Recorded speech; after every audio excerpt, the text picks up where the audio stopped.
4 డివిజన్లో మెయిన్ రోడ్డుకి లోపల కార్పొరేటరు గవర్నమెంట్ రోడ్లో పేవ్మెంట్ ఆక్యుపై చేసుకొని రూములు కట్టుకొని ఉన్నాడు. ఈయన పేరు అక్బర్ అంట. ఈయన 34 డివిజన్లో కార్పొరేటర్గా గెలిచినాడంట. గవర్నమెంట్ నుంచి జీతాలు తీసుకుంటూ వీళ్ళని కార్పొరేటర్గా గెలిచింది.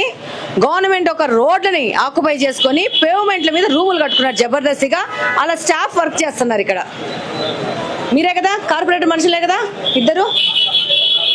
1 వీక్లో కార్పొరేటర్ ఇది ఖాళీ చేయకపోతే బుల్డోజర్ తీసుకొచ్చి పగలగొట్టేస్తాం. ఖాళీ చేసేమని చెప్పి అబ్బర్కి.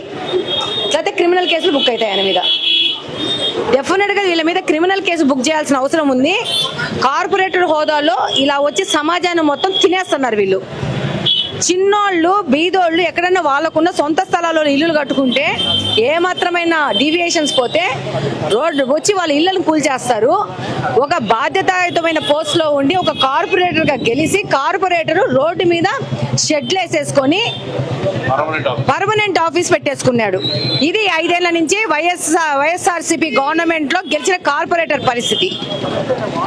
ఈ పక్కన రోడ్లో సేమ్ కాలువ మీద మొత్తం ఇది కాలువ. ఒక నిమిషం రామ్మ. ఇట్లా కాలువను మూసేసేసి కాలువ పక్కన ఉన్న పేవ్మెంట్ మీద వైఎస్ అవినాష్ రెడ్డి గారు జగన్మోహన్ రెడ్డి గారి నిధులతో ఆరో వాటర్ ప్లాంట్ పెట్టేసి ఈ జగ కూడా ఆక్యుపై చేసేసుకున్నారు.